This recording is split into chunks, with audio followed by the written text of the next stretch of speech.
E aí galera, tudo bem? Bom dia, boa tarde, boa noite, né? Não sei o horário que você está assistindo isso. Vamos aproveitar esse tempo aí essa pandemia aí que a gente tem que ter cuidado do coronavírus. E vamos estudar um pouquinho, né, de filosofia. Aí para quem vai querer prestar o Enem ou algum vestibular, né? Aproveita esse tempo, né, e estuda um pouco. E para quem não vai também, quer conhecer um pouquinho, um resumo aí sobre filosofia, conhecimento nunca é demais, filosofia é a melhor matéria, né, muito bacana, então vamos aproveitar. Pro vídeo de hoje, cara, que eu tô com uma espinha gigante aqui, mano. Não se liguem não, desculpa aí, é que a gente está saindo da adolescência, é assim mesmo, né? Mas no vídeo de hoje a gente vai falar aí sobre 6 pontos importantes, né?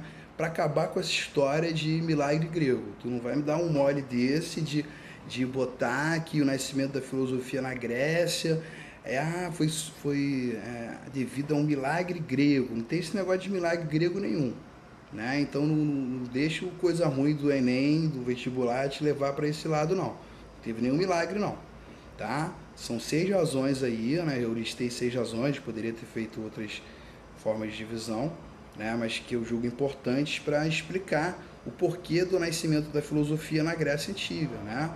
Ali na região da Hélade, beleza? A gente vai falar aí sobre a questão do comércio, né? Que eu boto junto o comércio, a geografia, as navegações e a diversidade e contato, né, com outras culturas, né? Essa diversidade cultural. Depois a gente vai falar um pouco sobre a questão da invenção da escrita grega, né, a invenção da moeda, a invenção do calendário e o surgimento da vida pública e, por último, fechar tudo isso, o surgimento da questão da razão. Né? Beleza? Então vamos lá, vamos analisar aí com calma, muita calma nessa hora. Você pode pegar seu material e ir anotando aí, né? Se você está estudando com paciência, vai pausando o vídeo e a gente vai estudando juntos, ok? Vai acompanhando meu raciocínio. Então, em primeiro lugar, vamos pensar sobre a questão geográfica, né? Essa questão geográfica fez com que a Grécia, né, se tornasse uma potência marítima. E essa potência marítima acabou que possibilitou o contato, né, o comércio com diversas outras regiões.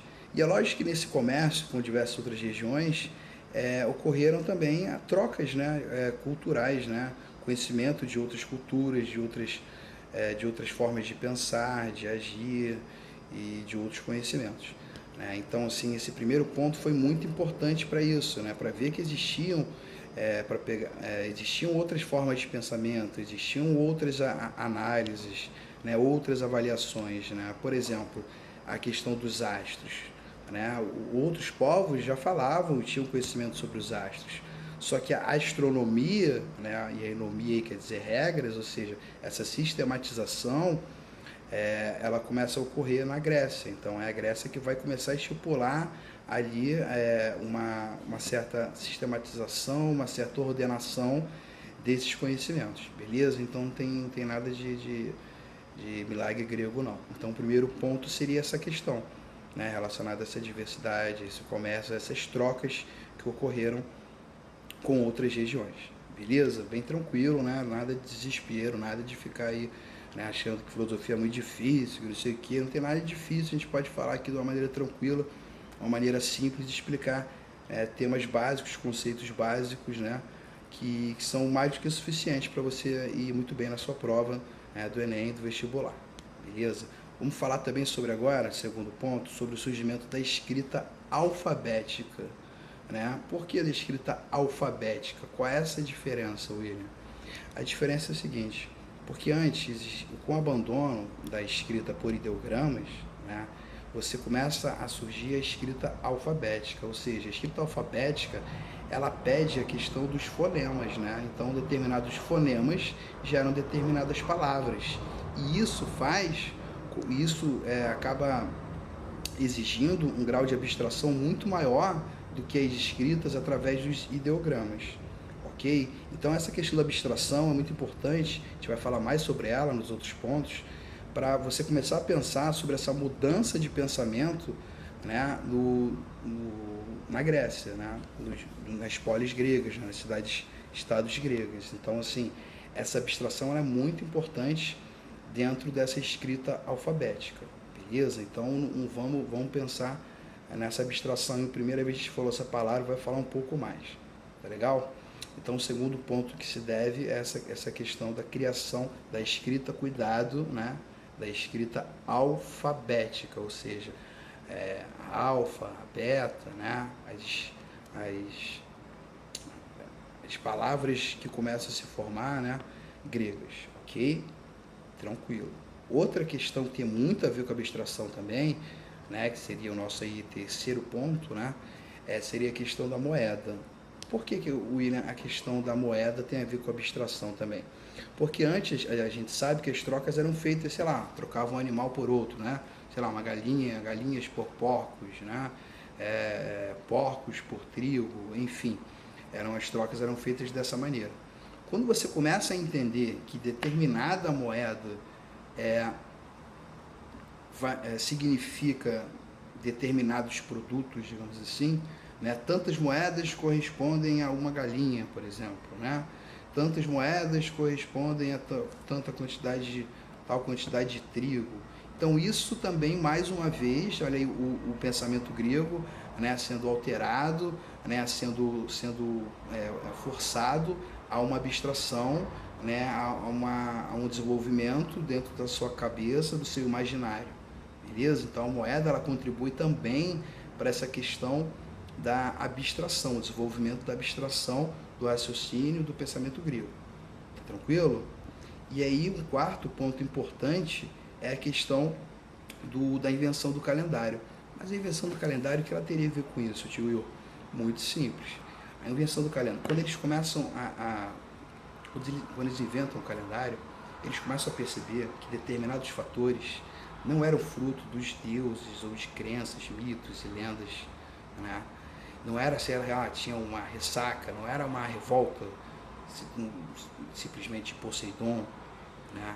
Mas sim algo ligado à natureza, né? Algo cíclico até ligado à natureza, né? Começa a perceber a questão das estações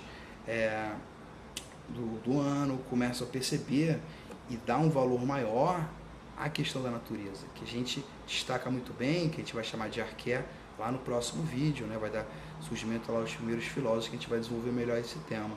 Mas então essa questão do calendário começa a desmistificar toda essa explicação através dessas crenças, dessas lendas, desses deuses, desses mitos. Beleza? Eles começam a ver, não, peraí, isso aí é culpa é fruto da natureza, de um período da natureza, isso é algo que se repete, então não necessariamente seja de repente uma punição de algum deus ou alguma coisa do tipo. Beleza? Só abrir um parênteses para lembrar que toda mudança ela é gradual, tá? Não é que os deuses, todas essas crenças e mitos tenham sido abandonados da noite para o dia, claro que não. Quando a gente fala de Sócrates, por exemplo, uma das acusações, a gente vai ver lá se realmente foi uma acusação válida ou não, né? Mas uma das acusações é que ele teria ido contra os deuses da polis.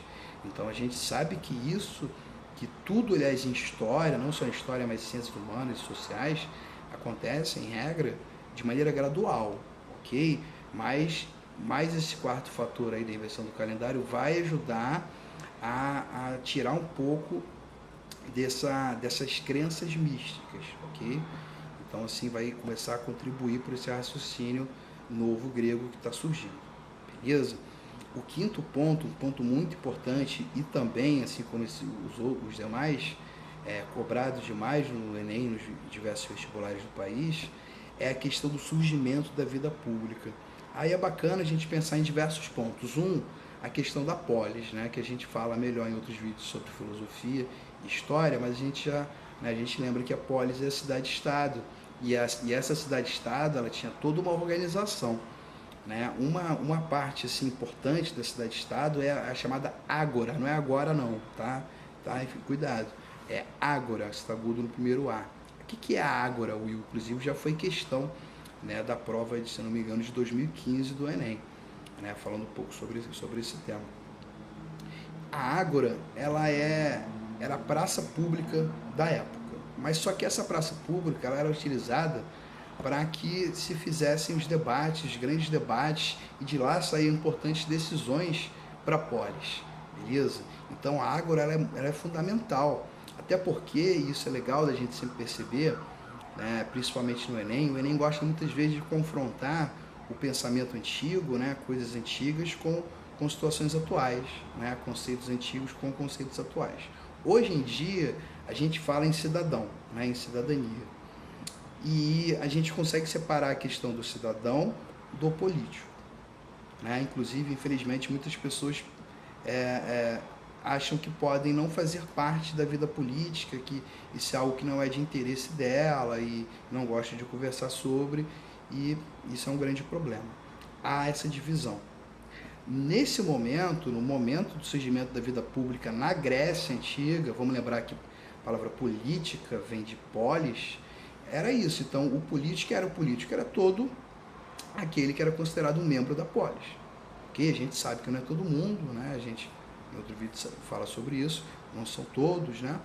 Mas todos que eram considerados membros da polis, eles tinham a participação direta, né? Inclusive, era uma democracia direta, né? E escravista também, a gente vai destacar depois isso aí.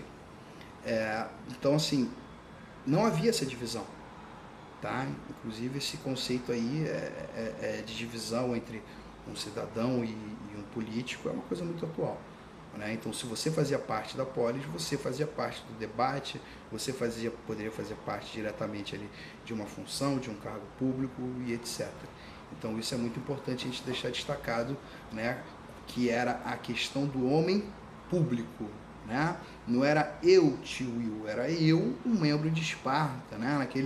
Naquele filme lá dos 300 de Esparta, que tem repleto de erros, né? Enfim, mas a galera gosta. Tem uma parte que ele fala, não lembro quem era que fala I am Esparta. Português, né? Claro, eu sou Esparta. Ou seja, mostra como que as polis gregas, né, como que a Grécia, as pessoas se consideravam de uma determinada região, e não enquanto uma pessoa, e não existia ainda muito essa ideia de homem privado, de individualidade, ok? Então isso aí é muito importante a gente pensar, e nesses debates que aconteciam, né, porque durante o período mitológico, né, as coisas eram explicadas através de deuses, de titãs, né, de lendas, de mitos, e eram passados inclusive pelos poetas rapsoudos, né, assim chamados, e eram conhecimentos, eram ideias que não podiam ser contestadas, né? Aliás, durante muito tempo continuaram sem poder ser contestadas. E agora não, agora com essa praça pública, que todo esse grau de abstração e tudo mais, há uma exigência de constatação, né? As pessoas sentem a necessidade, peraí, irmão, tu tá me falando qualquer parada de qualquer maneira e tudo, e aí eu vou acreditar isso? Não é bem assim, não. Tu vai ter que me provar isso aí. Qual é a argumentação que você está usando? Será que a sua argumentação ela é melhor que a minha? Será que tem uma lógica, uma questão aí, uma maneira de comprovação? Então, assim, a contestação aí no nascimento da filosofia e dentro desse debate público, ela se faz mais do que necessária, muito diferente da questão do período mitológico, onde não havia uma possibilidade de contestação. Beleza? E para fechar, tem a questão da razão, né, que na verdade já engloba tudo isso. Com esse novo pensamento, né, com esse novo grau de abstração, essa maneira de pensar, né, surge a necessidade da razão, a importância da oratória, né, ela surge nesse momento também, né, como você vai postar os seus argumentos, como você vai comprovar suas teorias, né, você está lá, né, num debate público. E aí, quem que tem razão? Vai ter razão quem terá o melhor argumento, quem for capaz de comprovar, mesmo que de maneira abstrata, um pouco mais abstrata, né, as suas teorias, né? Então a razão ela vai unir todos esses fatores e vai deixar de lado aquela ideia mítica que antes tinha como ordenação, o caos era fruto da ordenação, a natureza era o fruto de um caos. Agora não.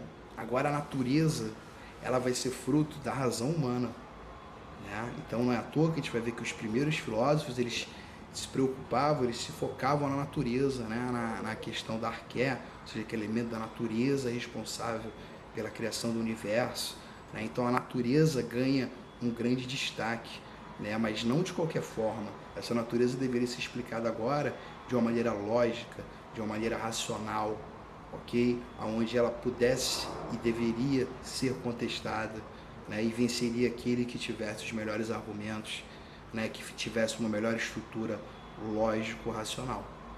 Beleza, galera? Então, assim, esse vídeo é rápido, é um vídeo de dicas, apenas assim, desses 6 pontos, e já faz um link com o nosso próximo vídeo, que vai falar aí um pouco mais ainda da diferença entre os mitos, entre o período mitológico, né, e o período cosmológico, que é o período dos primeiros filósofos, chamados pré-socráticos, filósofos da física, filósofos da natureza, enfim, diversos sinônimos. Já faz um link legal para a gente entender melhor como a importância e o destaque desses pré-socráticos, né, desses primeiros filósofos na filosofia. Beleza? Cabe lembrar aí que Tales é considerado o primeiro filósofo, e Pitágoras é aquele que cunhou o nome, né, filosofia, né, que vem aí de amor, filos, sofia, amor, ou amizade, depende da tradução, a sabedoria. Ok? Então a gente já deixa encerrando esse vídeo, um link para o próximo vídeo aí, né? Uma deixa para o próximo vídeo. Se você gostou, deixa um like aí. Se você não gostou também, deixa, mas aí reclama, fala um monte de besteira, até porque eu não vou responder mesmo, porque eu não tenho muito tempo. Então fiz aqui para você estudar um pouco aí, se manter em casa, né? Toma cuidado aí, essa questão do coronavírus é uma questão social, você tem que ter uma responsabilidade com isso, né? Não é só você pode não estar no fator de risco, mas você pode acabar contraindo isso e passar para alguém que seja fator de risco e causar problemas maiores. Então essa pandemia é uma questão não apenas individual, é uma questão social. Beleza, galera? Consciência, um grande beijo do tio Will e até mais.